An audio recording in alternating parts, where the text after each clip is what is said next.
Hello viewers, welcome two and signature. അപ്പോൾ and സിഗ്നേച്ചറിൻ്റെ പുതിയൊരു വീഡിയോയിലേക്ക് എല്ലാവർക്കും സ്വാഗതം. ഇന്നത്തെ വീഡിയോയിൽ ഞാൻ ചെയ്യാനായിട്ട് പോകുന്നത് ഞാനൊരു ക്ലോത്ത് ഡൈ ചെയ്ത് എടുക്കാനായിട്ട് പോവുകയാണ്. അപ്പം ആ ഡൈയിങ് പ്രോസസ്സ് എങ്ങനെയാണെന്നുള്ളതാണ് ഇന്നത്തെ നമ്മുടെ വീഡിയോയിൽ ഞാൻ കാണിക്കാനായിട്ട് പോകുന്നത്. ഫസ്റ്റ് ഓഫ് ഓൾ ഞാൻ ആദ്യം ഒരു ബക്കറ്റ് എടുത്തിട്ടുണ്ട്. ആ ബക്കറ്റിലേക്ക് ഒരല്പം വിനാഗിരി, നമ്മുടെ വിനീഗർ ഒഴിച്ചു കൊടുത്തിട്ടുണ്ട്. അപ്പം ഞാൻ വിനീഗർ ഒഴിക്കുന്നത് എന്തിനാണെന്ന് വെച്ചാൽ, ഞാൻ യൂസ് ചെയ്യുന്ന അല്ലെങ്കിൽ ഞാൻ ഡൈ ചെയ്തെടുക്കാൻ പോകുന്ന ക്ലോത്ത് ജോർജറ്റ് മെറ്റീരിയലിലുള്ളതാണ്. അപ്പോൾ ജോർജറ്റ്, ഓർഗൻസ അതുപോലുള്ള മെറ്റീരിയലിൽ നമ്മൾ ഡൈ ചെയ്യുമ്പം യൂസ് ചെയ്യുന്നത് വിനാഗിരിയാണ് അല്ലെങ്കിൽ വിനീഗറാണ്. ഇനി നമ്മൾ പ്യോർ കോട്ടൺ മെറ്റീരിയലിലാണെന്നുണ്ടെങ്കിൽ നമ്മൾ സോൾട്ട്, നമ്മുടെ കിച്ചണിൽ നമ്മൾ യൂസ് ചെയ്യുന്ന സോൾട്ടാണ് ഉപയോഗിക്കുന്നത്. അപ്പം വിനാഗിരി ഒഴിച്ചതിന് ശേഷം ഞാൻ അതിലേക്ക് നല്ല തിളച്ച വെള്ളം ഒഴിച്ചിട്ടുണ്ട്. ആ തിളച്ച വെള്ളത്തിലേക്കാണ് ഞാൻ നമ്മുടെ പൊടി മിക്സ് ചെയ്തിരിക്കുന്നത്. അപ്പോൾ അതിന് പകരം നിങ്ങൾക്ക് ഒരു ചെറിയ മഗ്ഗിൽ ഒരല്പം ഹോട്ട് വാട്ടർ എടുത്തിട്ട് അതിൽ നന്നായിട്ട് ഡൈ മിക്സ് ചെയ്തിട്ട് വേണമെങ്കിലും ഇതേപോലെ മുഴുവൻ വെള്ളത്തിലേക്ക് കലക്കി കൊടുക്കാവുന്നതാണ്. എന്തായാലും കംപ്ലീറ്റ് ആയിട്ട് ഡൈല്യൂട്ട് ആകണം. അപ്പോൾ അതിനുശേഷം ഇതാണ് നമ്മുടെ മെറ്റീരിയൽ. അപ്പോൾ ഈ മെറ്റീരിയലാണ് ഞാൻ ഡൈ ചെയ്യാനായിട്ട് പോകുന്നത്. അപ്പം ഡൈ ചെയ്യുന്നതിന് മുൻപായിട്ട് ഒരു കാര്യം പ്രത്യേകം ശ്രദ്ധിക്കുക. ഈ തുണി നനവോടുകൂടി വേണം നമ്മൾ ഈ ഒരു ഡൈയിലേക്ക് മുക്കാനായിട്ട്. അപ്പം നമ്മൾ നന്നായിട്ട് ഇതിനെ ഒന്ന് സോപ്പ് വാഷ് ചെയ്യുക. സോപ്പ് വാഷ് ചെയ്യാൻ പറയുന്നതിനുള്ള കാരണം, നമ്മുടെ മിക്ക ക്ലോത്തുകളും അതിൻ്റെ ഫിനിഷിംഗ് പ്രോസസ്സുകൾ കഴിഞ്ഞിട്ടായിരിക്കും നമ്മൾ ഷോപ്പുകളിൽ നിന്നൊക്കെ വാങ്ങിക്കുന്നത്. അപ്പോൾ അതുകൊണ്ട് തന്നെ നമ്മൾ ഇതിനെ നന്നായിട്ടൊന്ന് സോപ്പ് വാഷ് ചെയ്യുക.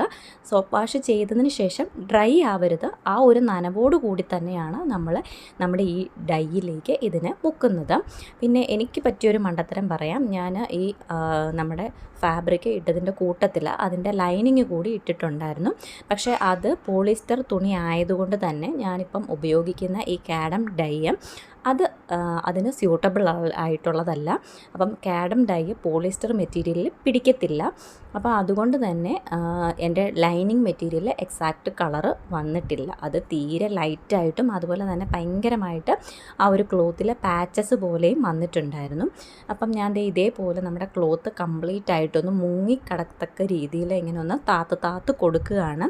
പക്ഷേ ഇതിലും ഏറ്റവും നല്ലൊരു പ്രോപ്പറായിട്ടുള്ളൊരു മെത്തേഡെന്ന് പറഞ്ഞാൽ, ആ തുണിയുടെ ഒരു എഡ്ജ് നമ്മൾ എന്തെങ്കിലും ഒരു കമ്പി പോലത്തെ ഒരു സാധനത്തിലോ എന്തെങ്കിലും കെട്ടിയതിന് ശേഷം മുക്കിപ്പൊക്കി, അതായത് നമ്മൾ തുണിയൊക്കെ ഊരിപ്പിഴിയുക, അലക്കി വെള്ളത്തിൽ മുക്കി സോപ്പ് കളയത്തില്ല, അതേപോലെ മുക്കിപ്പൊക്കി എടുക്കുകയാണെന്നുണ്ടെങ്കിൽ എല്ലാ പോർഷനിലും ഒരേപോലെ തന്നെ നമ്മുടെ ഈ ഡൈ പിടിക്കുന്നതായിരിക്കും. നമ്മളിങ്ങനെ മുക്കി കൊടുത്തു കഴിഞ്ഞാൽ ചില സ്ഥലങ്ങളിൽ കളർ വേരിയേഷൻസ് വരാനുള്ള സാധ്യതയുണ്ട്. അത് എല്ലാ കളറിലും ബാധകമല്ല.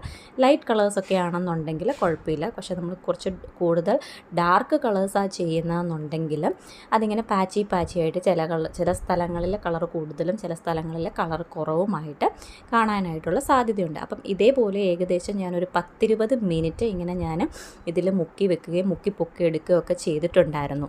എനിക്ക് പൊതുവേ ഡൈ ചെയ്ത ക്ലോത്ത്സുകൾ ശരിക്കും വലിയ താല്പര്യമില്ല ഉപയോഗിക്കാൻ. കാരണം ഈ ഡൈ എന്ന് പറയുന്ന സാധനം ശരിക്കും പോയിസൺ ആണ്.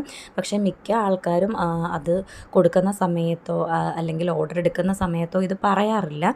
ഞാൻ ബേസിക്കലി കൊച്ചു കുട്ടികൾക്കായിട്ടുള്ള ഫ്രോക്കുകളിൽ, അതായത് തീരെ കുഞ്ഞു കുട്ടികൾക്കുള്ള ഫ്രോക്കുകളിലൊന്നും ഞാൻ ഈ ഡൈ ഒരിക്കലും പ്രിഫർ ചെയ്യാറില്ല.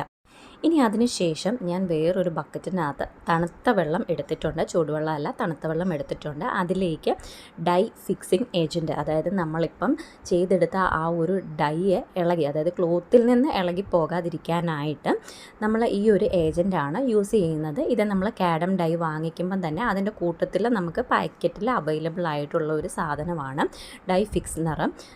ഞാൻ ഇതേപോലെ ആ വെള്ളത്തിലേക്ക് ഡൈല്യൂട്ട് ചെയ്ത് നന്നായിട്ടൊന്ന് മിക്സ് ചെയ്യുന്നുണ്ട്. ഇങ്ങനെ മിക്സ് ചെയ്തെടുത്തതിന് ശേഷം നമ്മൾ ആ ഡൈയിൽ, അതായത് ഒരു 10-20 മിനിറ്റ് നമ്മൾ ഡൈയിൽ മുക്കി വെച്ച ആ ഒരു ക്ലോത്ത് എടുത്ത് നമുക്ക് ഇതിലേക്ക്, അതായത് ഈ ഒരു വെള്ളത്തിലേക്ക് നമുക്ക് കുറച്ച് നേരം മുക്കി വെക്കാം. അതും ഏകദേശം ഒരു 20 മിനിറ്റോളം നമുക്ക് ഇതേപോലെ തന്നെ മുക്കി വെക്കാവുന്നതാണ്. ഇപ്പോൾ നിങ്ങൾക്ക് വീഡിയോയിൽ കാണാൻ സാധിക്കുന്നുണ്ടായിരിക്കും നമ്മുടെ ജോർജറ്റ് മെറ്റീരിയൽ നല്ല രീതിയിൽ കളറ് അതായത് ഡൈ പിടിച്ചിട്ടുണ്ട്. പക്ഷേ നമ്മൾ യൂസ് ചെയ്ത് നമ്മുടെ ആ ഒരു പോളിസ്റ്റർ ക്രീപ്പ് ലൈനിങ്ങിൽ ഒട്ടും തന്നെ കളർ പിടിച്ചിട്ടില്ല. എനിക്ക് കിട്ടിയത് വളരെ ലൈറ്റ് ഷെയ്ഡ്, ഒരു റോസ് പോലത്തെ ഒരു ലൈറ്റ് ഷെയ്ഡാണ് കിട്ടിയത്. ഇപ്പോൾ ഈ വീഡിയോയിൽ കാണുന്നതിലും വളരെ ലൈറ്റായിട്ടുള്ളൊരു ഷെയ്ഡായിരുന്നു എനിക്ക് കിട്ടിയത്. അത് മാത്രമല്ല ഭയങ്കരമായിട്ട് പാച്ചസ് ഉണ്ടായിരുന്നു, ഭയങ്കരമായിട്ട് പലയിടത്തായിട്ട് കളർ കൂടുതലും കുറവൊക്കെ ആയിട്ട് യൂസ് ചെയ്യാൻ പറ്റാത്തൊരവസ്ഥയിലായിട്ടുണ്ടായിരുന്നു ആ മെറ്റീരിയൽ. ഇപ്പോൾ ഓൾമോസ്റ്റ് ഒരു 20 മിനിറ്റോളം ആയിട്ടുണ്ട്. ഞാനപ്പോൾ അതിനകത്തുനിന്ന് നമ്മുടെ ആ മെറ്റീരിയൽ എടുത്തിട്ടുണ്ട്. ഞാനിത് ഈവനിങ് ടൈമിലാണ് ചെയ്തത്. കാരണം നമ്മൾ ഡൈ ചെയ്യുന്ന ക്ലോത്തുകൾ ഡയറക്റ്റായിട്ട് സൺലൈറ്റിൽ നമ്മൾ ഉണക്കി കഴിഞ്ഞ് കഴിഞ്ഞാൽ അതിൻ്റെ കളർ ഫെയ്ഡായി പോകും. അപ്പോൾ അതുകൊണ്ട് തന്നെ ഞാൻ ഈവനിങ്ങിൽ ചെയ്തിട്ട് ആ ഒരു സമയത്താണ് ഉണക്കാനായിട്ട് ഇട്ടത്. അപ്പം വെയിൽ ഡയറക്റ്റ് കൊള്ളത്തില്ല. മോർണിംഗ് സെക്ഷൻ ആകുമ്പോഴത്തേനും അത് അത്യാവശ്യം നല്ല രീതിയിൽ ഉണങ്ങിയും കിട്ടും. അപ്പം നമ്മൾ ഡൈ ചെയ്ത് വന്നപ്പോൾ നമുക്ക് ഇതേപോലെ ഒരു കളറാണ് വന്നത്.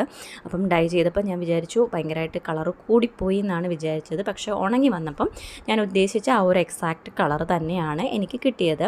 അതേസമയം നമ്മുടെ ലൈനിങ് ഇതേപോലെ വളരെ ലൈറ്റ് ഷെയ്ഡായിട്ടുമാണ് കിട്ടിയത്. അപ്പം ഞാൻ നന്നായിട്ട് പിഴിഞ്ഞിട്ട് ഉണക്കാനായിട്ട് അയയിൽ വിരിച്ചിട്ടിട്ടുണ്ട്. അപ്പം ചെറിയ രീതിയിൽ പാച്ചസ് ഇതിലും ഉണ്ടായിരുന്നു. കാരണം ഞാനത് ഡിപ്പ് ചെയ്ത് വെച്ചത് കൊണ്ട് പറ്റിയ ഒരബദ്ധമാണ്. നമ്മൾ മുക്കി എടുത്തുകൊണ്ടേ ഇരിക്കുകയാണെങ്കിൽ എക്സാക്റ്റ് ആ ഒരു കളർ മെയിൻറ്റെയിൻ ചെയ്യാനായിട്ട് പറ്റും. ഇതാണ് നമ്മുടെ ലൈനിങ്ങിൽ ഒത്തിരി പാച്ചസുകൾ വന്നിട്ടുണ്ടായിരുന്നു. അപ്പം എല്ലാവരും ശ്രദ്ധിക്കുക, നമ്മുടെ ക്രേപ്പ് ലൈനിങ്ങിൽ അല്ലെങ്കിൽ പോളിസ്റ്റർ മെറ്റീരിയലിൽ കാഡം ഡൈ വർക്കിംഗ് അല്ല.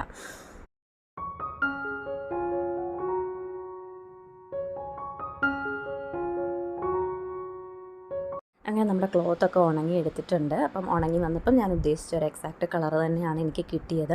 അതിനുശേഷം ഞാൻ സ്റ്റിച്ച് ചെയ്യുകയാണ്. സ്റ്റിച്ച് ചെയ്തിട്ടുള്ള ഫൈനൽ ഔട്ട്ലുക്ക് ഇതാണ് വന്നത്. അപ്പം ഇടയ്ക്ക് കുറച്ച് ഗ്യാതറിങ്സ് ഒക്കെ കൊടുത്ത് ആ ഗ്യാതറിങ്സിൻ്റെ പുറത്ത് നമ്മൾ ലേസൊക്കെ അറ്റാച്ച് ചെയ്തിട്ടുണ്ട്. അതുപോലെ തന്നെ ഫ്രണ്ടിൽ നെക്ക് ഇതേപോലെയാണ് കൊടുത്തിരിക്കുന്നത്. മേൽ പാർട്ടിൽ ട്രാൻസ്പെറൻ്റ് ആയിട്ടാണ് വരുന്നത്.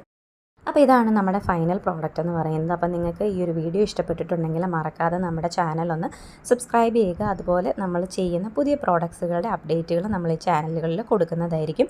അപ്പോൾ അടുത്തൊരു വീഡിയോ ആയിട്ട് കാണും വരേക്കും ടാറ്റ ബൈ ബൈ. സബ്സ്ക്രൈബ് ചെയ്യാൻ മറക്കരുതേ.